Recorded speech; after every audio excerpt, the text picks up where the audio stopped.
à tous, je suis ravie de vous retrouver cette semaine pour une nouvelle recette et on va continuer sur notre lancée sur le thème des recettes printanières. Vous connaissez tous, je suppose, le célèbre gâteau magique qui, avec une seule préparation de pâte, on obtient 3 couches différentes à la cuisson, une couche de flan, une couche de crème et une couche de génoise. Et bien nous, on va y intégrer de la rhubarbe et un petit peu de poudre de noisette qui va pouvoir absorber l'humidité de notre rhubarbe. Et vous allez voir qu'avec une recette toute simple comme ça, on va pouvoir faire un délicieux gâteau. Si ça vous intéresse, retrouvez-moi tout de suite pour la suite en vidéo. A tout de suite. Pour les fruits que l'on va faire dégorger la veille, 300 g de rhubarbe fraîche et 50 g de sucre. Pour la pâte de notre gâteau magique, 500 g ou 500 ml de lait entier, 4 œufs entiers, 80 g de poudre de noisette, 150 g de sucre, 125 g de beurre et 115 g de farine. Alors la veille, on va s'occuper de nos bâtons de rhubarbe. Donc on va l'éplucher, on va la couper en petits dés, ensuite on la fera tremper toute la nuit pour la faire dégorger dans 50 g de sucre.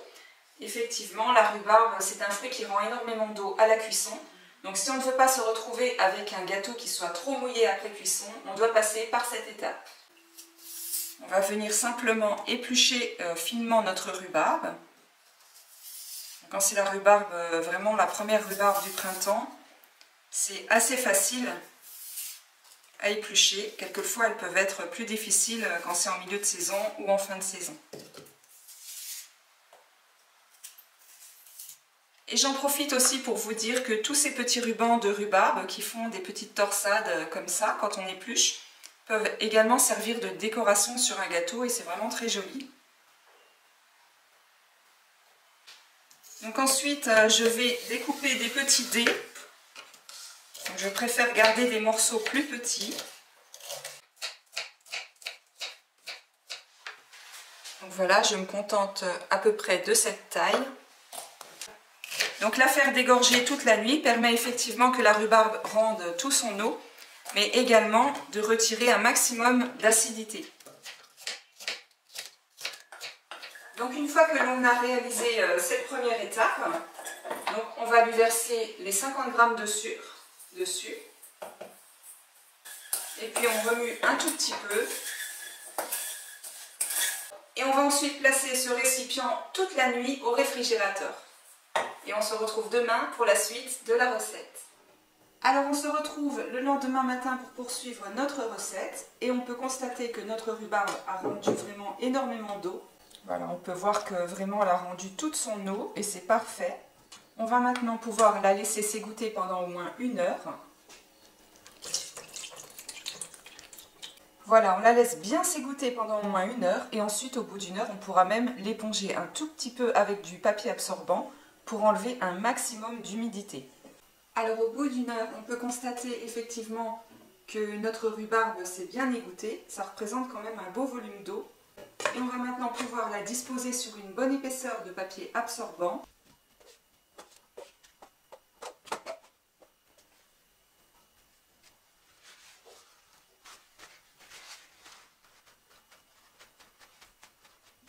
Et on va la laisser ainsi jusqu'à l'utilisation.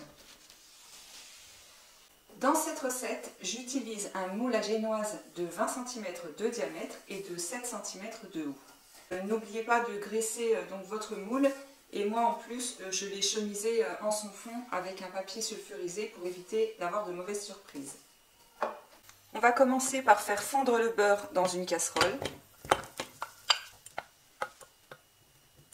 Puis on va le verser dans la coupelle. Et pendant que notre beurre refroidit, on va commencer la pâte de notre gâteau magique. On va commencer par séparer les blancs des jaunes.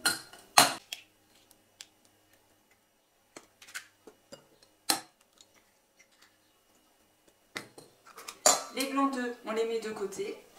Et ensuite, on va faire mousser les jaunes avec le sucre. Donc vraiment jusqu'à obtenir quelque chose qui double de volume et qui soit bien blanchi. Et à ce stade, vous pouvez déjà préchauffer votre four à 155 degrés.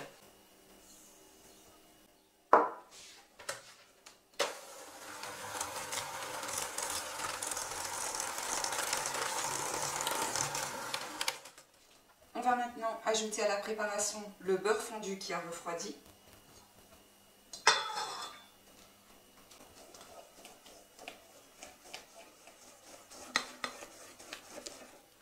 Ensuite, on va ajouter la noisette en poudre.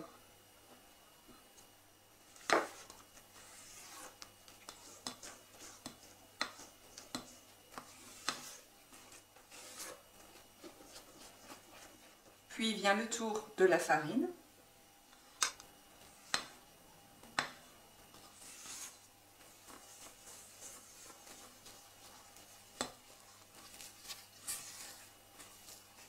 Puis on va ajouter le lait petit à petit en mélangeant entre chaque ajout.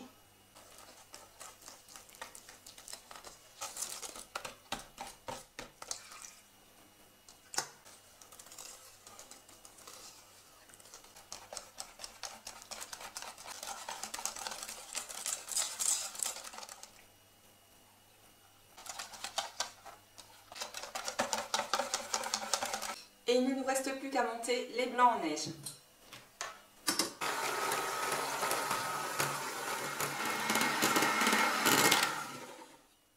Les blancs sont parfaitement bien montés, on va pouvoir les incorporer à l'autre préparation. Mais attention, le secret en effet de ce gâteau magique, le fait d'avoir 3 couches bien distinctes dans le gâteau magique, c'est justement parce qu'on ne mélange pas en totalité les blancs en neige. Il faut vraiment qu'il reste des morceaux à la surface. Donc on va les mélanger très grossièrement avec le fouet et on va veiller à ne pas incorporer la totalité des blancs. Donc on va déjà les casser grossièrement, on va les ajouter en plusieurs fois. C'est vraiment assez inhabituel, d'habitude on vous demande d'incorporer les blancs parfaitement bien, là c'est plutôt l'inverse.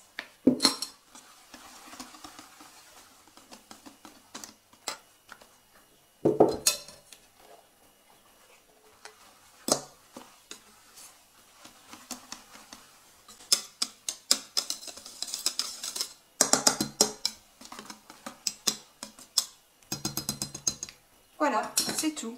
On va maintenant récupérer nos petits dés de rhubarbe qui ont bien égoutté sur le papier absorbant et on va les déposer bien uniformément au fond du moule. Puis on va verser tout doucement la préparation sur la rhubarbe et on va passer à la cuisson.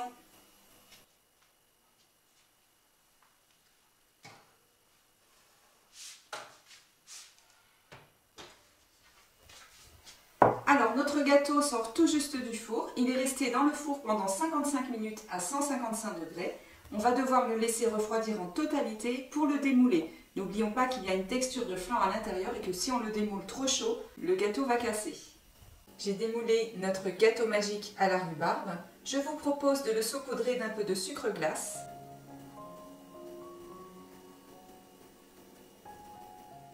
Puis vous pouvez le décorer avec les petites torsades de rhubarbe.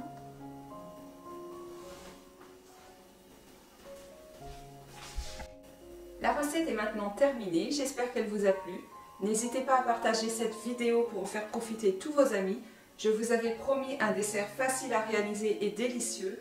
Restez avec moi car tout de suite après je vous montre la découpe de notre gâteau magique à la rhubarbe. À bientôt!